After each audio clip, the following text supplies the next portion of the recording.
thank a nigga when y'all getting fresh. Yeah. That's the motion. So now we found a picture of an Eagle clip art. We at the IFC, you heard? Special edition of Artist to Artist. This is where artist meets the artist, you heard? And he's gonna show us how to do some art. Not playing with us, you heard?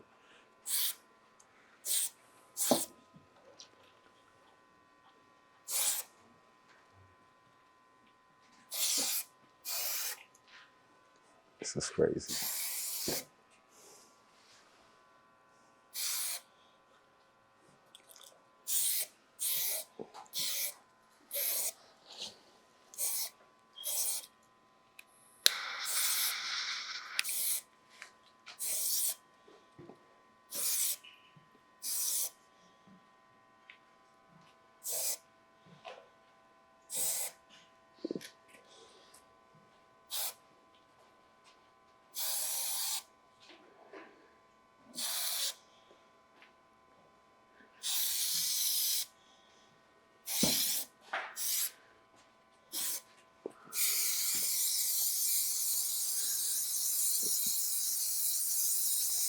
You know, my friend Skepta said, I'm a Nigerian eagle in London smoking illegal.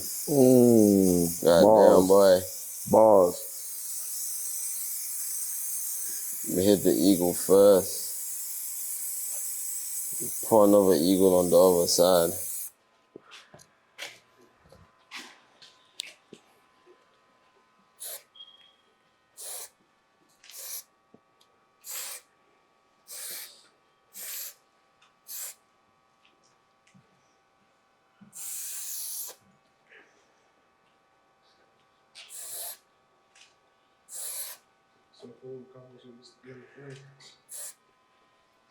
You taught yourself how to draw?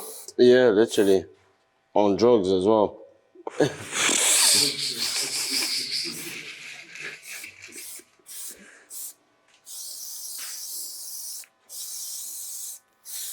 Not to talk about that, but do you think that whatever your vice was helped your creative Yes, it effort? did. Unfortunately, it did. And that's the problem. That's the main issue. I have an addiction problem, but the problem is my addiction made me money. So even now I'm addicted to the money, but the drugs come with it. So do you think that? So, yeah. You think it creates a bigger problem for you? It creates a way bigger problem for me. Way, way bigger. Especially because I got kids. So now what I do is, I think, cool, what's the most safest drug to be on my child around that's not gonna turn me to that father that, because my dad drank a lot. Your father drank a lot. Yeah. So for me, it's like, how do I defeat that? How do I get past that point? But now that's what I found, that I'm not open about my drug abuse, but there's certain drugs that turn you into a fucking complete weirdo, bro. There's drugs that do that turn you into a freak, I would say. So those are the ones that I try to avoid myself. I stopped doing cocaine. Bro, I even smoke crack once. Oh, shit. It's not fun. I don't get why crackheads do it. It's not fun. Like, I literally was like, why do you guys do this? I don't think it's the same coke they were smoking in the 80s as they giving you now, I promise you that. Yeah. It definitely has something to it. The way this shit was going crazy, not to put it like that, not to make any light of the situation, because it's a very situation. Yeah, I understand what you're saying. My whole family been demolished by drug abuse. Really? My whole family, except for my grandmother. My grandmother was the living angel in my life. Yeah. But I understand totally what you're going through, because I've witnessed this through my whole life and still go through it now with few of my closest family members that's going through their own bouts with addiction. But we all addicted to something, so that's why I choose not to shun nobody or judge anybody for any of the vices they choose to use, because we all have a vice. And in life, things can be addictive. We all got a ways out, but then we always got to be conscious of what it's doing to us mentally, physically. You dig? Yeah, bro. Like literally, like the way it affects you is so strange because you'd be thinking, I'm like, even till now, my girl was like, she's like, I don't drink that stuff anymore. I just sip now. And she's like, you gotta stop that too, because even then, you're obviously you're playing with your kids, but you're not there. That's how she explains it. She's like, you're not there. You're still you're present, but you're not present. Your mind is not really there, so you don't want this time to fly by you with your children that you actually don't remember, bro, even though you're dedicating the time. Bro, one day I come back. This was the scariest part. One day I come back, yeah, and I'm just upstairs talking to my son, and he's talking back to me, and I'm like, when the fuck did you learn how to talk? I was like, what? Like, I was holding the whole conversation. I was like, wait, what? When did you learn how to speak to people? And that's when I was like, I probably didn't even notice him developing his language or this or that. Like, these are the most crucial years of your kid's life. You know what I mean? So these years are very important for you to be around, but also coherent to know what's going on. Yeah. You raising the child, so yeah, exactly. Naturally, they come to an age where they notice everything. You know what I mean? But I know exactly what you mean. You want them to notice the good part, because they won't know that you're the hard father going outside making the money to pay all the bills. Yeah. They won't understand that until they older. You know what I mean? Exactly, and I wanna make, even bro, I'll tell you something, yeah. My biggest vice is not even drugs, it's money. My girl, my girl is like, yo, you've been sleeping at your studio for 4 days straight now. Like, when is this all going to? I was like, nah, we need to get this, we need to get that, we need to do this. She's like, and she's, as I was telling her, she's a hippie kind of situation. So she's not even, she's like, yo, I don't care, just be here. But I'm like, okay, cool. So be here, you don't care. But one day you're gonna like be like, okay, cool, we gotta take them to this school or that school. And then I'm like, I was there. There's no money. Bro, I've been with my lady for 21 years. It don't stop. The same question she asked you about sleeping in the studio for 4 days straight. Yeah. I've been doing that for 21 years straight, trying to figure out, make sure that we all secured and make sure the next move. Even now with this building, this building is taking so much of my time. I know that at home it causes a strain because exactly. I'm definitely not there the way that she would like to. So, but at the same time, it's like, I go and make the bread. Yes. Simple. Yes. And she's beginning to understand it because I did one thing that a lot of other niggas didn't do. Like, a lot of men have that, like, fuck, if I put my girl on, she's gonna start making her own money, and then she's gonna become bigger than me, and then she's gonna leave me. And then I know a lot, because I talk to a lot of people, and I try to get them to be as real with me as they can. Yeah. And I'm like, yo, like, it's just like, bro, she's just gonna get. And the way some niggas speak, yeah, are foul. Yes. I hear some niggas speaking some shit, and I'm I can never be with you again. You're also young too. You dig? So a lot of things you won't know until you grow.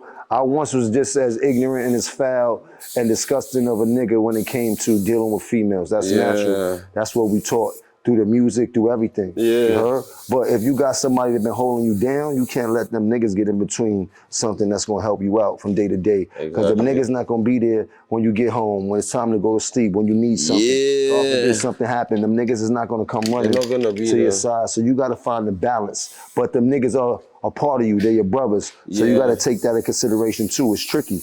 You heard? But I can tell you this, if you have somebody solid in your corner that's holding you down, you gotta make sure you take care of them. You heard? I believe that. Fuck what them niggas talking about.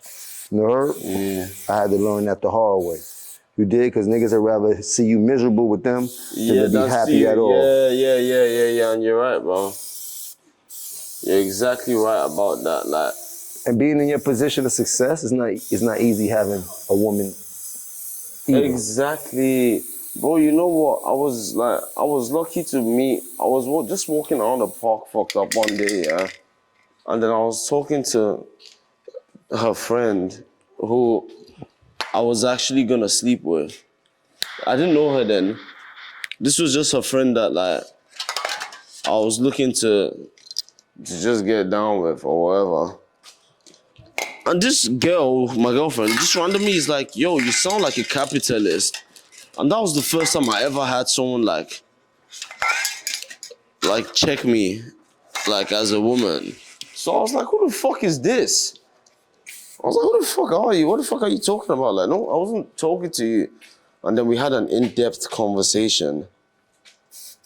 And then from there, like, I grasped the concept of what, like, what love in is the most distasteful form. Like, I hate you sometimes, but I can admit that I do. And you can hate me sometimes, but we can both admit to each other when we hate each other. I can both go, I don't like you right now. And she'll go, I don't like you right now. And then we'll talk. And we get to a certain point. And she's taught me how to, like, bro, when I was younger, yeah, I used to just be like, you, yeah, cool. I'm gonna see you later. Like, that was my mindset back then. Like GBG, bro, like, I have to get you one way or the other. Like, that's how I was thinking. But then she came and she taught me how to just, one, be calm, and two, just don't talk too fucking much. Like, just sit down and keep quiet sometimes. It's just like, watch your environment, and that's when you start seeing them niggas really come out. When them niggas, you see them niggas start coming out then. Or when they're like, yo, bro, like, why's your girl like, why she got your location on and da-da-da. I'm like, bro, imagine if no one sees me for 24 hours. None of you niggas is gonna go to the police and be like, hey, I have his location. This actually last place it was found. I'm like, yo, she's like, are you gonna do that? They're like, yeah, I would. I'm like, I don't believe you. I'm like, yo, immediately, I don't believe what you're saying, but you know what? I'm gonna just let you talk. I'm gonna let you talk your shit.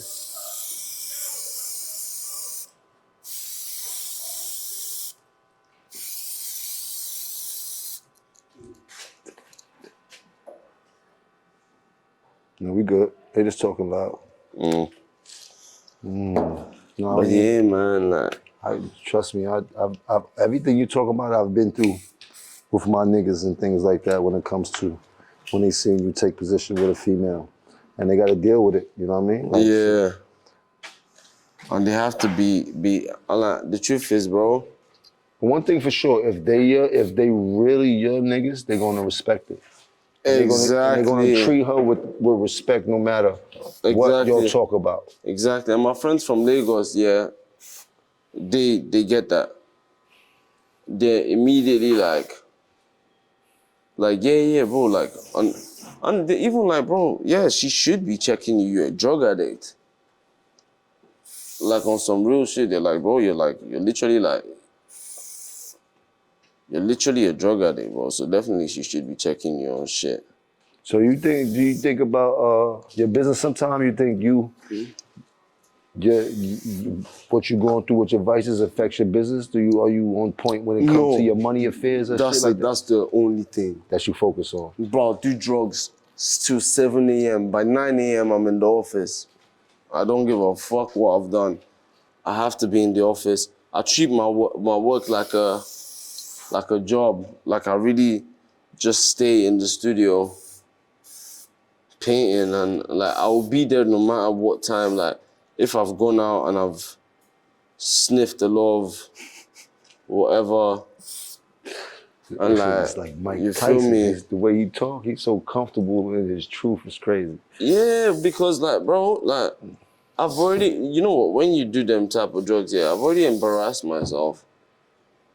there's no more embarrassing I could be embarrassed, so might as well just tell everybody, yeah, cool, like, that shit is not fun. As fun as you think it is, it's not shit like that, bro. Like, this is serious life. And we're all just here laughing because Slawn is acting like a monkey. That's the fun part. That was the game people were playing with me. Like, yo, come to this party. We got like 10 grams of cocaine. I'm like, fuck yeah, let's go. I didn't realize that I was the party. By the time I realized I was the party, then the big joke hit me. You know that big joke where it's like, oh, Eureka. Now I found out what you boys were really doing when you was like, I'm not boys, just people, because I'm from Nigeria. I didn't know, like the kind of drugs we were doing back in Nigeria was different. You feel me? Like we was doing some really fucking weird drugs back in Nigeria, like pharmaceutical shit and like just smoking like the weirdest weed. Is that a thing that the young kids are going through in Nigeria? Yeah. Heavy drug addiction? Yeah, like not even just drug addiction. It's a weird form of peer pressure. Like, it's a weird form of peer pressure because you're there like, yo, I could like literally just go home. I could go home. Like, there's no reason for me to be here right now.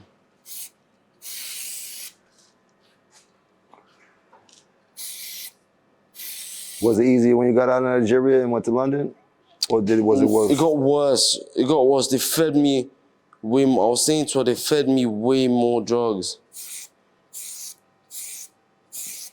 They fed me way more drugs. Like, I just kept doing them and doing them and doing them. Until one day, I think, like, I got a picture on my request from someone that owns the brand. I'm not going to say the brand. They invited me to a party. They gave me bad drugs. And on his close friends, which I wasn't on, he was just taking videos of me and being like, oh my God, this guy's so fucking like, did you get what I mean? Trying to exploit you. Like, he was like, this guy's so fucking dumb. Like, look at him at this party, just like... Trying to call you out like you just a drug addict. Like, he's just jumping on tables and whatnot. And then that's when I realized the big joke.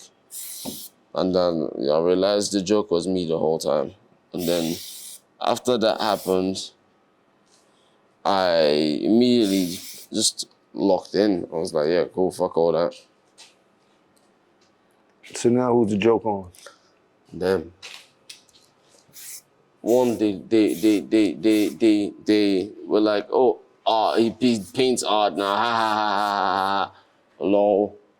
Kind of like making it seem like I'm some sort of idiot, which I was kind of back then, but like, I'm not an idiot now, and the day of all people know that I'm definitely not an idiot now, so like, it's just a weird sort of, like, oh, I like you now, but I know you don't like me, but at the same time, I know you're not the kind of person that would not dap me up outside. I know you did wrong to me, but sometimes my dad always told me, if it's that deep, punch them in the face. If it's not, yeah, go on. The joke's on them now. Like, you don't have to be like this aggressive. Yeah. You ain't gotta match their energy sometimes. You ain't gonna match it, no. Unless it means that much to you. Exactly. Unless one, like, bro, when I left Twitter, yeah, the only reason why I stopped tweeting was because one, I used to just go on Twitter and just like say anything to anybody. Like, I was trying to like, and I'm sorry, I was trying to troll Black Americans because I grew up getting racism from, because there's no white people in Nigeria. I grew up getting racism from African Americans. They were like African booty scratcher and shit like that. Like, we don't understand what you're talking about, like type of shit. So Then I started trolling them, but bro, like I don't think people in the world understand we're the joke. I've been in them rooms. I've secretly hidden in them rooms to hear the conversations these people have. We've been the joke the whole time. They've never these white Kanye West is not fucking the way he words things is extreme, but the truth in some of what he's saying is like even these art galleries that let's say I work with and whatnot, they don't see, bro, it's not even just us, they don't see most of us here in this room as people. They don't, and if you don't see us as people, you might as well one pay for it. Well, no, not even that. Don't pay for it. I don't know if there's a solution. I don't think there's really a solution for this issue that we have, that is life, where you're a black person, especially in a country like America, where I was saying to her, when they hear my African accent, sometimes they're nicer to me than they're nicer to an actual black American. And I was always thinking, why is that? Because, and then I watched this old video of them talking. There was some kids from a long time while British and Nigerian kids debating. And the Nigerian kids spoke so well. So because we were colonized by Nigeria, they expect that so that means I can control you and speak to you anyhow I want. So, but guess what? African Americans, nope. You guys are talk your shit. And when you guys talk your shit, I found it that at first when I moved to England, I'm like, why are they so loud? And then I met my friend Thelonious Stokes. I don't know if anyone here knows him. He does that thing, he paints himself black and goes, ha, ha, ha. And then at first I was like, yo, this is hilarious. And then I was like, there's such a deeper meaning to it. Because that's how they see us. And he's saying, okay, cool, in the most niggerish form, let me show you guys how niggerish I can be. So he goes to different cities in the world. So do you face, coming up in Nigeria or London, which place do you face the most racism? Nigeria, from Chinese people. Huh? Yeah, weird, no? Nigerian, but from Chinese people. That's crazy. Because guess what? They own Nigeria. I don't know if you guys know that. Chinese people own Nigeria. They have all our exports, and soon enough, everyone will realize how big of a situation that situation with them letting them come and buy oil states and whatever. They basically own Nigeria now. See, it's different. I ask you these questions because being in America, we don't face a lot of the challenges that you face. And then being in America, we don't hear the political side of what's going on in places like Nigeria and Africa. Because that's everything you'll go through. We go through struggles, but you'll go through real political struggles that really affect everyday life for y'all that y'all gotta face and battle. Yeah, but bro, coming to America, when I did them blackface paintings before I came here, by the time I reached here, before I spoke, I understood why they were upset. That somebody I FaceTimed him, he was like, my great grandfather was a slave. They just explained it to me. So for them and for you guys, it's history. But for me, it was the thing I just learned about. Because I didn't know what Samba was. That's why I was painting that. So by the time the Americans got onto it and they were upset, I was going off on Twitter being like, yeah, fuck you. And I was calling them donkeys and shit like that. But that's crazy that you said that you had no knowledge of what we went through over here because that's that big of a separation between there's a separation. Black and African people. There's a separation, and they don't. Most of the world doesn't perceive it as a separation. They perceive it as we don't go through the same struggles. That's what they think. But being in America, like they think, okay, cool, Nigeria is a third world country and there is a lot of problems, but guess what? It's a lot of what the majority, and it's a lot of Black people there. So I didn't even know what the word nigger was until recent, like maybe when I first came to I knew what the word nigger was because in the rap. Because in Nigeria they will say niggaro. That means like you see how we're all covered in tattoos. They will see you on the street. They'll say niggaro. But just because in music videos they've heard raw ass nigga. That's why they say niggaro. So they basically say you got tattoos like you're an American person. We definitely don't go through the same exact struggles, but there's a likeness in it.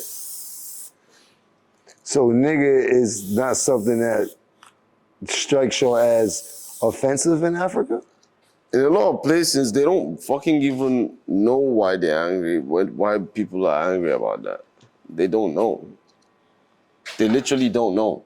And guess why? Because they didn't do their research on it, because we have this big miscommunication gap. That's the issue. That's But why, like... I mean, me just saying I'm not the smartest person, but they won't know because they there. You understand what I'm trying to say? Y'all are in Africa. Yeah. Y'all are the original people. This is where the word nigga came from. We wasn't niggas until we got all the way over here into America, where the word nigga became something that was very disrespectful that people took. You dig? So I think maybe that has a lot to do with it because you're already on the soil and shit like that, so it doesn't hit I think so. I think maybe? so. I think I'm so. just talking I think shit so. right That's now. literally it. No, you're not. And this is another thing. That disapproval of yourself in your head is, I think one of my friends was telling me, is like some sort of generational trauma. Second guessing yourself. I've met some white niggas that like, look at Jackass.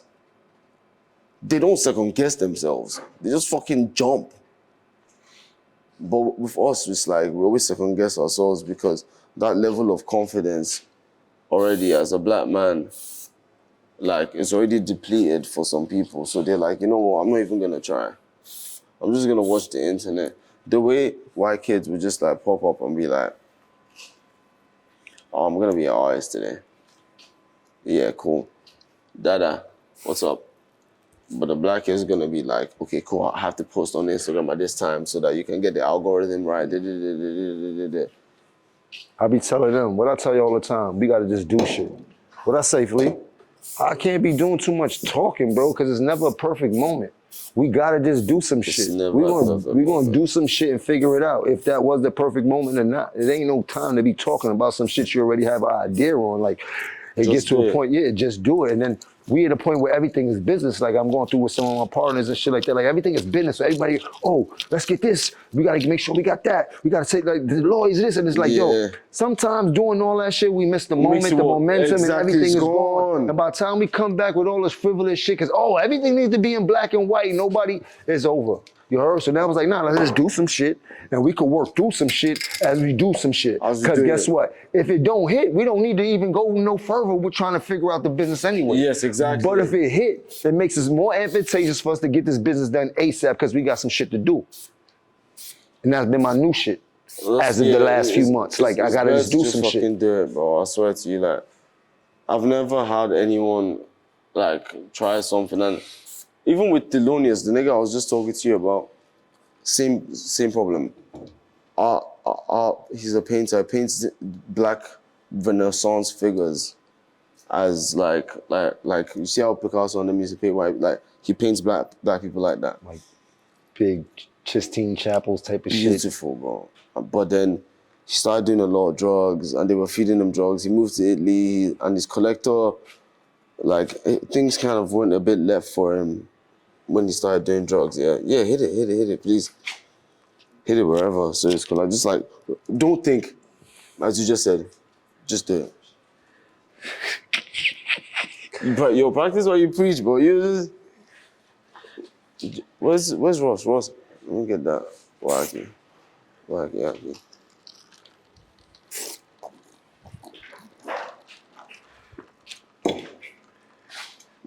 Jim, we are 3%, so we gonna wrap it up?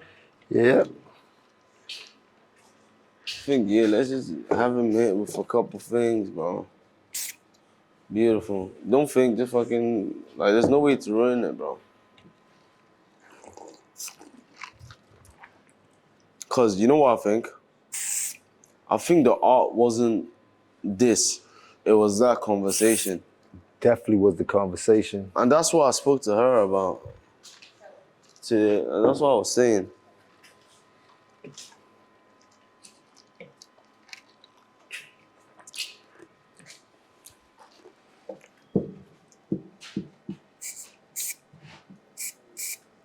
Yeah.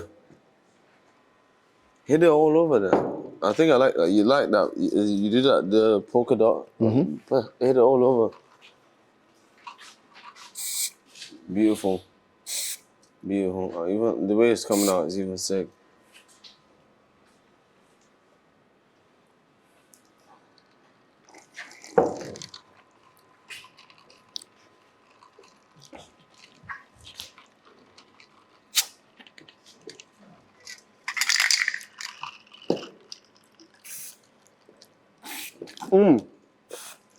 Why did you pick up blue right now? I was just looking at the color scheme that you got going on. Boom. Like, this is what I'm talking about, bro. Like, how can you say you can't do this? You see what I'm saying? You just picked up the color scheme. That's what literally being an artist is. You picked up that the pink and blue contrast well with each other, and that's why you've done that. That's what I'm saying. It's like dresses, like putting a fit on. It literally is. It's like Photoshop layers.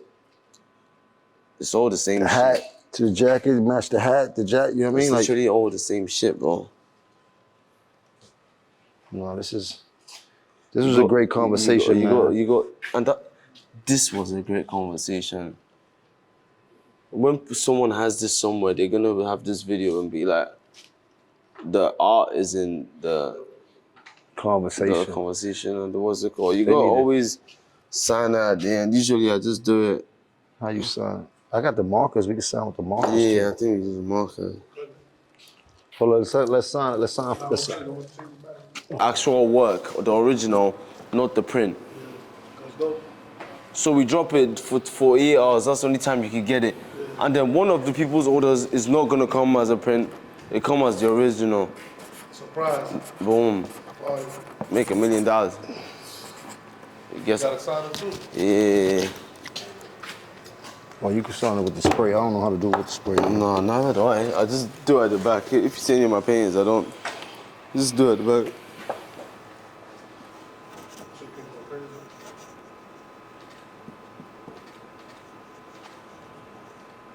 Bro, that shit came out fire. Bro. Thank you, bro. Appreciate you for coming by, thank you. man. And the conversation was incredible, bro. By far one of the dopest conversations I had in a long time in my life, not just for the camera. Like, you were very open, very vulnerable. A lot of people don't talk about shit that they need to hear, and I've been going through this my whole life in my own circle and shit like that, dealing with addictions, family issues, relationships, fatherhood, like all that shit. You touched a lot of issues that people need to hear about. And you being from London and coming from, like, so us being so far apart, but still going through the same dynamics. Struggles, yeah. Similar struggles, bro. But guess what? I'm fortunate enough. I'm well fortunate enough to have come out of that struggle and to be able to empower some. So this is what I do with all my projects now, yeah. We make the money off the print, we give the original to someone, someone's happy, and then the 5% profit from it, we can make a website. Everyone send in an idea. If your idea is sick, send you the bread. You do what you want. And now we do that, every artist gets something, bro. That's incredible. Everyone wins. Thank you for that. That's the wrap up for this special edition of Artist to Artist. You never know who's gonna pop up, but one thing for sure, it's always gonna be a conversation that need to be had. You heard? Patent Yeah. that. Patent that. Planning that. Yeah. I get when the print drops, 48 hours. After them 48 hours, it's gone. One of you is gonna receive this. In actually, you know what? Not even just one of you. Two of you. One person's gonna get one person's gonna get the other one in your finger, and then we donate 10% of the profits to we'll make an Instagram or something. Maybe we just cap one Slawn, and then you send your idea, and then if you think it's dope, we wire the money and you Boom. do your shit. Nice.